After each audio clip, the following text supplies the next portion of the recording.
now they wonder what's gonna happen next. I bought a 40 for the ride, I'm swerving lanes when I'm drunk as shit. I hit them up when I'm drinking so we can talk about it. I tell them how I feel and they forget about me. Like they know how it feels to be forgot about, forget about my past. We back with some more MMA, man. We got the most disrespectful MMA knockouts and finishes ever seen. Let's get it.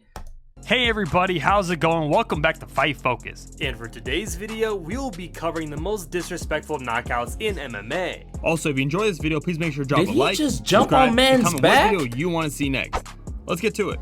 We all love good sportsmanship. Seeing two fighters show respect towards one another before, during, and after a bloody cage fight is heartwarming and refreshing in an MMA climate dominated by trash talk, egos, and marketability. However, not every fighter behaves like this. What is more disrespectful than a knockout? A knockout and post-fight taunting.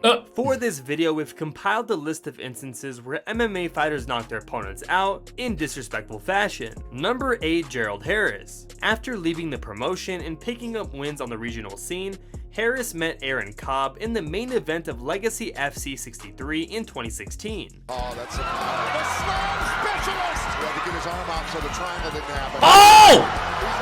He's out! What followed was one of the greatest slam KOs in recent memory and one of the coldest walk-offs. Less than a minute into the fight, Harris picked Cobb off his feet and held him for a moment while Cobb looked puzzled before slamming him into the canvas for an immediate knockout.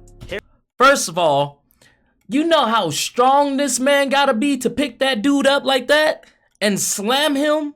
Second of all, I don't think that's really disrespectful because he did a peace sign. Like, I mean, to me, that's a cold ass celebration, man. That must be one hard ass pitch. You feel me? Like that pitcher must be hard. I don't really find that disrespectful. Like I really don't. Like after like talking trash and like flicking people off and like stepping on people's back, that's disrespectful. A peace sign, I mean, I don't really see it too much as disrespect. Harris then flipped Cobb an aggressive peace sign while he recovered consciousness and walked away to celebrate with his corner. Number 7, Rampage Jackson. Rampage Jackson and Wanderlei Silva legitimately hated each other, and the disrespect between the two of these men boiled over into the cage each and every time they fought. The tension in the air was palpable as the two fighters took the cage. Good jab. Good jab. Silva is out. It is all out. Quick, Rampage Jackson. The pair then traded punches until Jackson caught Silva with an incredible left hook early in the first round, knocking Silva out cold. Jackson eventually broke off and let loose his signature wolf howl. Jackson's performance was criticized by the media afterward, claiming Jackson lacked sportsmanship and should have stopped punching when he knew Silva was out. Number 6, Sean yeah, O'Malley. I can see that. Sugar Sean got back in the octagon against former top prospect Thomas Almeida at UFC 260. After knocking Almeida down with a shot, O'Malley knew he had finished him. Officially 80. That front kick up the middle. That man hurt him bad. He's doing it again. And again, the hesitation.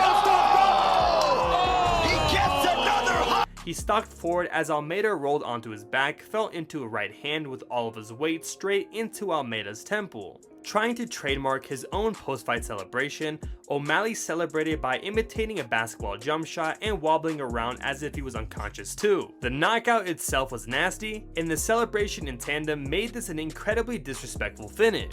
That's not disrespectful, because he was imitating the Suns. I think that on that night, they were playing, and I remember, I think it was a playoff game too, I want to say. But either way, they were playing, and they just won, and I think it was D-Book that did it. But he was imitating that. So I don't really see that disrespectful. And also in the fight, OMalley stopped multiple times when the dude looked like he was knocked out. But the ref kept let it going, so, you know, OMalley was like, all right, this is what y'all want to see. Like, I'm going to hit him again. Like, so, I don't know.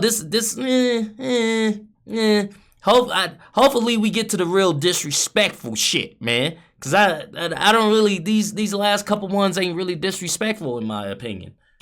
Number 5, Michael Page. Page is incredibly talented and often shows the levels to the game.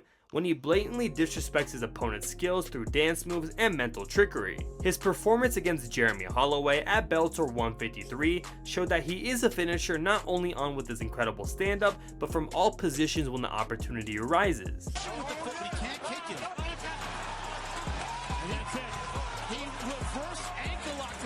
See, now that's disrespectful.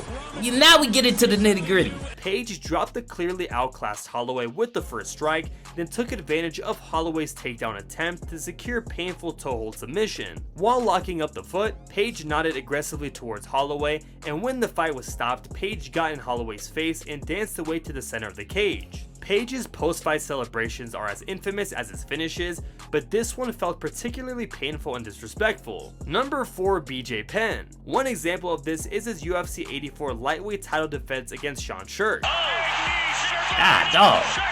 God dog.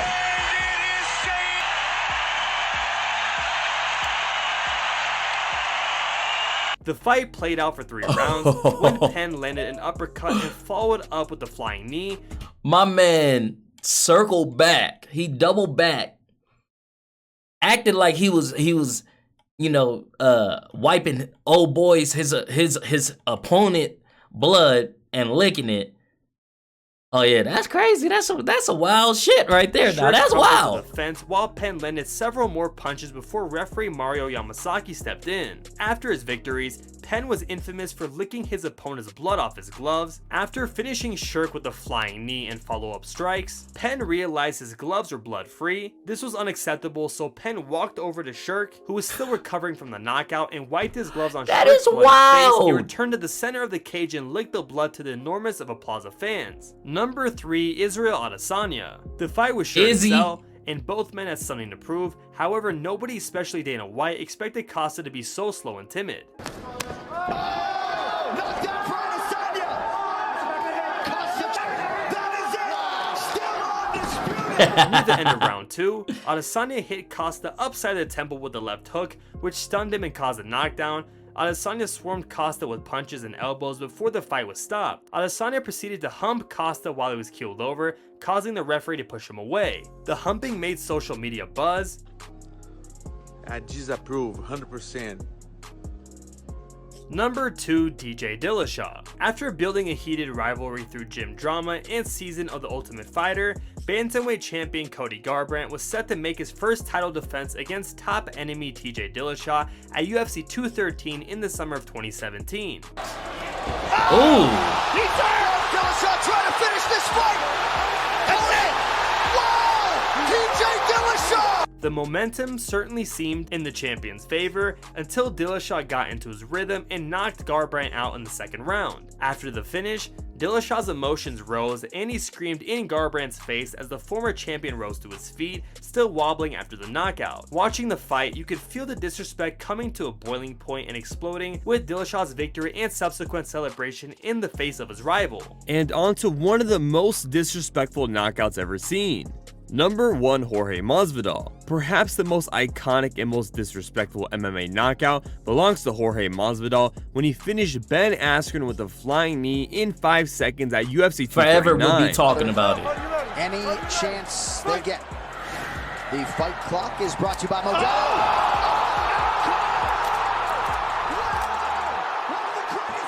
Masvidal lined up a running knee perfectly with Ben Askren's skull as he dipped for a takedown. Askren went stiff as a board and fell to the floor while Masvidal followed up with 2 disgusting right hands before Jason Herzog stopped the fight. This not only set the record for the fastest knockout in UFC history, but it became one of the most disrespectful post-fight celebrations in recent memory as well. And for honorable mention, we have Shinya Aoki vs Mizuto Hirota. While this wasn't a knockout, but it was a submission, it was disrespectful nonetheless. Oh, he broke it. See, that's disrespectful. See, While that's it doesn't show the disrespectful. best sportsmanship, it does show that bad blood and heated rivalries can create some spectacular performances. And that right there concludes this video. You see, man, honestly, man, these wasn't disrespectful other than the last one, really.